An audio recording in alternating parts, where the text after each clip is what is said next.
being able to dictate our future for me has always been something that is really important. And I think it's something that Team Lewis has always been very strong in, which is to punch beyond the weight of what you are as an organisation, to be naive in your belief that you can do something genuinely different, and you don't need to be held back by the traditional overthinking and underacting.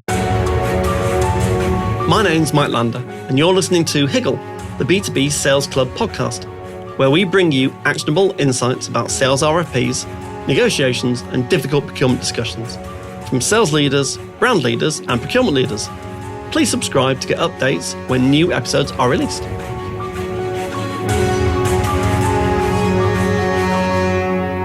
Bilbo, thanks ever so much for being a guest on Higgle, the B2B Sales Club podcast. Pleasure. It's great to have you.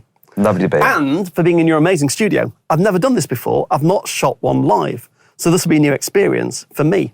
Probably not for you, I expect. I've done one or two. We'll find out whether this is more successful or less successful than those ones, but We'll find out. It's good. So for the audience, basically, who are you? What do you do? And what's your favourite song and why? Oh my goodness. My name is Simon Billington. I'm the Executive Creative Director here at Team Lewis. I've been a creative for 25, 30 years. Started out in print and now find myself working heavily with AI and the AI program for Team Lewis. My nickname, which please call me, is Bilbo. It's a boring story. Walked into a company 20 years ago. There were already 2 Simon Bs. And so the owner decided Bilbo was a fit. I think And it stuck. I'm a hobbit, basically, and it kind of feels right. It's sort of not quite Ronaldo, but it's definitely Messi. No, I love it actually because it just, I don't know, it's just You're stuck with me. affectionately known as that, because whenever I call people here, they always say, I'll go and get Bilbo for you. So, favourite song and why? This is a really difficult question for me because I think it could be influenced by a million different things, but Sweet Dreams by the Eurythmics is now the one that is jumped to the front of my head. Because? It is a song that I've heard over the years. I think they were geniuses in terms of musicians, and I also love the film Tron. So, print industry. So we're going to go off script before we get on the script. Yeah, cool. I was also in the print industry, bizarrely. Really? I used to work for a company called Crossfield Electronics. Right. We designed reprographic systems. I designed hardware accelerators for reprographic systems. Really? Unbeknownst to my audience. What were you doing in the print industry? I was avoiding going to college and university. Excellent. I needed to make some money. University was an option for me. And I basically got a job sweeping the floors. I think I was probably 14, 15 when I started doing that. They let me use a folding machine. I worked my way through the entire printing factory, ran Gestetner 1250s and GTOs, printing machines. I nearly lost my fingers in a Gestetner 1250. Ooh. And I went, don't fucking like that. Wandered into the reprographics department. There's a guy called Mike there sitting on a Mac, a Mac 2, I think it was. And I said, can I have a job in here? It's really warm in here. And so it's not dangerous? No, I mean, well, actually, he found the most dangerous job in there. So I was shooting negatives to plate using Dev and Fix to do that. And I did that for about 6 months. And then he said, do you want to go on the computer? And off we went. And off we went on this journey, which we will cover in bits as we go through the podcast. We're going to do this probably in 2 parts. So part 1 is all about AI as a disruptor, control points, and agency value. Mm-hmm. The control points thing is a bit of a common language between the two of us. Yeah. I've kind of used it from a guy called Sangeet Chowdhury, wrote a book called Reshuffle, who's formalised it. But I've always thought about these control points in systems. Yeah. So we'll talk about that later. Let's first of all go back to early 2023. Lots of agencies saw Gen AI as a faster way to create copy and content and all sorts of bits and pieces. I think Team Lewis had a different, much bigger perspective. What was it? We didn't know it was a bigger perspective at the time. I think we looked at the situation and thought, if everybody's running...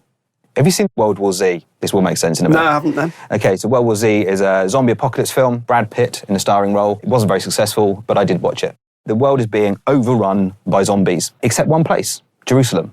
And so Brad Pitt, as being, the hero of the story, decides he's going to go along and find out what was going on. And they had a board of 10 people. And if 9 people agreed, it was the job of the 10th person to do the opposite. and to think about things in a completely what-if scenario. And one of the things that they basically discussed was, will there ever be a zombie apocalypse? 9 people said no. The other one went, great, that means I've got to consider there will be one. What a wonderful way to introduce AI. Exactly. So we thought the same way, which was everybody was rushing to put their content, their data, and their information into external models, just to be titillated by either Will Smith with spaghetti or whatever it was at the time. And there was another factor to it as well. I come from a creative background. I love the creative profession.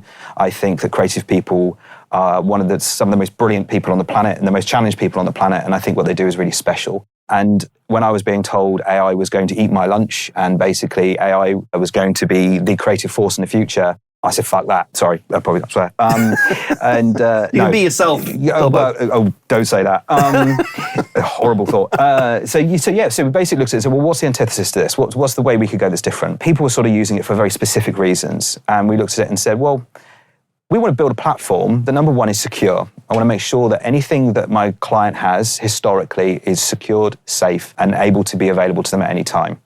Secondly, I don't want to give away the historical value I've built up over a long period of time. Yeah. One of the things in the creative, which is really interesting, and I think has a parallel here, if you go along to a creative agency and you say to them, I'd like a logo, and some creative person comes in, sits down, tell me about what the logo would be, you draw the logo, that's amazing, perfect. So what do I want? How much? £40,000.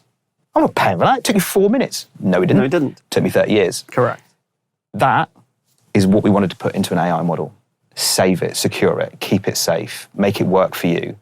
That's your secret sauce. And, whether I think anybody's really picked up on this yet, data is the new oil. And keep it as a private data set that the foundation models can't use for its next training run. Exactly.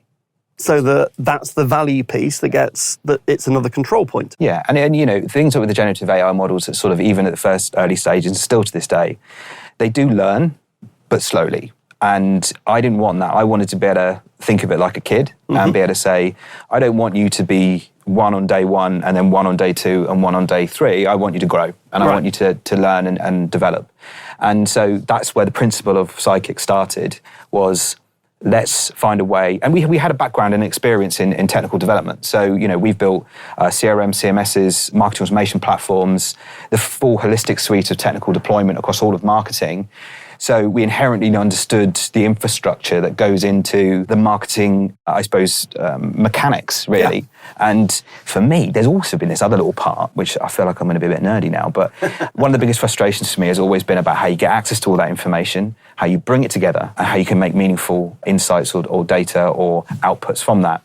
And it's always been clunky. We've spent years building platforms and people talked about personalization in websites and it never really happened. It was like, okay, we're going to go and get Sitecore, and I love Sitecore, brilliant platform, but the personalization engine in it, people really didn't invest the time in. Right. And then this little thing came along, this little piece of material, which is important to know. AI is a material, it is not everything. And you put it in, and it's like a logic engine with probabilistic outcomes. It can listen to you, it can behave. It's this almost like the logic gates on steroids being able to do something that it couldn't do before. And so you sat and thought, right, excellent. And then you looked at the broader business and you said, we like to be a fully integrated agency. Let's make a fully integrated AI platform. And that was when Sidekick was really born. So let's go back to just before you birthed it and you were thinking about it. What was the driver behind that? When you and the board sat down, because this is a big investment, I don't need to know how much, it's a big investment. Yeah. Of both people's time and also money as well. Is it a commercial decision?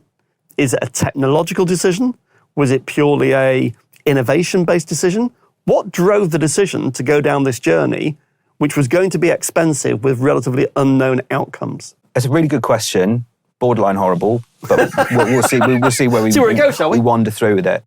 Truthfully, it was. This is not going to happen to me. It's not. This revolution is not going to kill me, and it's not going to kill everybody in this business. For me, I looked across the business and I discussed this at length with the CEO and the CFO, and basically was like, I think we need to start building our own AI platform now. There was a lot of question marks. It was like, well, why would we do that? It's not advanced enough yet. It doesn't really we haven't seen what it's going to be. And I kind of backed my own instinct a little bit on this one and just knew that things were going to progress really quickly and technology would evolve at a pace. Now, we knew we couldn't build our own LLM. I mean, and we never professed to do that. No. That's the purview of a very few and very, very wealthy individuals. But what we knew is that we would be able to leverage the technology as it evolved. And being able to dictate our future for me has always been something that is really important. And I think it's something that Team Lewis has always been very strong in, which is to punch beyond the weight of what you are as an organization, to be naive in your belief that you can do something genuinely different, and you don't need to be held back by the traditional overthinking and underacting. You know, a lot of people think themselves out of an opportunity to do something differently because they rationalize it and say, that just doesn't make any sense. And I have spoken to people that have said, like, why are you doing this? This is stupid. And to be honest, that leap of faith and knowing you're going to go a long way and you knew that it was going to be a long journey, and what I say, bugger me, it worked. And, you know, you kind of like... So let's pull on that thread for a second about you talked before, when we were just like chatting before the recording, about the buffalo and the cow. Yeah. And about running towards something rather than away from it. Yeah. 2 questions. Yeah. What made you believe this was real and this was here to stay, as opposed to a blip? And then secondly, talk about the analogy of the cow and the buffalo. So I'll start with the cow and the buffalo. I don't know where I heard it. I think I heard it somewhere. I'm not going to profess it was my own. I mean, I pick things up along the way and try and take credit for it later on. The cow and the buffalo, when a storm comes, and for me, the AI was a storm. Mm-hmm. There was fear in the agency, and you're thinking, like, crikey, what's this mean? Yeah. And I'm looking left and right at people that I care about deeply. As a creative person, you're always caring about them. And you're thinking, this storm's coming, and we're in a field, and there's a whole bunch of cows. This will make sense in a second. The storm... Listeners, carry on. Do not switch off. Do not switch off. I've got somebody in the background. We aren't going off-piste, I promise. No. When the cow's in a field, a storm comes, the cows run, and they run away from the storm. That's a big problem, because what happens is they can't outrun it, but they tire and wither, and eventually they stop, the storm catches them, and they have not got much chance of surviving it. Yeah. Now, if you've got a buffalo in the field, watch it. It does something completely different. It turns and it runs at the storm. And the reason for that is because it meets the storm much faster, it has more energy to hit it, and it is more likely to survive. That is the very principle of why we did it. And for me, looking across at the other people in the organization and sitting there and going like, no, I know your value. I know what you bring to the party. You are the £40,000 logo that needs to have a voice in the future. Or we're going to find a way of wrapping our arms of AI around you to give you something to stand on. And that's as simple as that. AI should be an ocean that raises the boats. Exactly. It should not drown us. Definitely. So talk about the platform for a second. Yeah. So again, for the listeners, it's not a sponsored show. They're not paying me to ask this, but I want to understand the context of what have you built? Yeah. So I think I sort of mentioned it a minute ago. Integrated agencies are in a stronger position now than those that are overly niche. We've seen the whole coast. We're going to come back to that later. Yeah, we are going to come back to that later. That sounds slightly terrifying. What I will say is, up front, I think the diversity in the industry is a wonderful thing. I think it needs specialists, and I think it needs generalists. I think there's a place for everybody. I think the specialists are feeling the pinch a wee bit more. And, you know, we know why those things are happening. There's pressure on reducing budgets and trying to find cost efficiencies. And that's because of macroeconomic circumstances. And it's also because of industry perceptive circumstances that AI can come in and it can replace people, et cetera, et cetera. Right. And those things aren't actually true. But the truth is that those are the things that are happening. So you have to sort of take it with a pinch of salt when you do it. And you have to move forward with that mindset. The niche agencies are obviously seen to be slightly more complex because they've got more structure around them. And that's an additional layer that then means it has to interact with another and another and another niche agency. Whereas we have always been generalists. You know, we've basically tried to diversify what we do, and almost to the point of, you know, if you want to go into the garage and you want to make something, you know, a wood, a chair or whatever it is, you want to know you've got the tool, whatever it is on the bench to be able to pull it and put it into play. And the platform that we built in that principle. And this is the part that I think we didn't realize we were doing something quite as good as we were at the beginning, and we have now come to discover that. A lot of people did go down I have this particular problem. It could be GEO, it could be whatever. I'm going to go and build a platform that does that and does it really deeply and really well. Now, I've got a few years under my belt, way too many than I care to mention, of watching people buy infrastructure platforms and systems that are sledgehammers to crack nuts. Sometimes, if you just crack the surface, you get to oil. You don't need 1,000-foot pole. Exactly. You don't need to go all the way down. And really and truly, where we are, the world is moving faster and faster and faster. We just need to make decisions faster. And by doing that, it doesn't make sense to go deep at that point. It makes sense to go wide. Yep. And so we built a platform that enabled data and information to either be gathered or input across a broad spectrum of marketing. So it was supporting lots of functions. And then in the center of it, when you're adding in API access to your CRM, your CMS, marketing automation platforms, you can pull all that information together and you can start to have meaningful conversations with the platform about what you should be doing, what's working, what's not working, and then you can cascade that into all the other areas. They're influenced by each other, and so you get a more of a holistic kind of approach with Sidekick.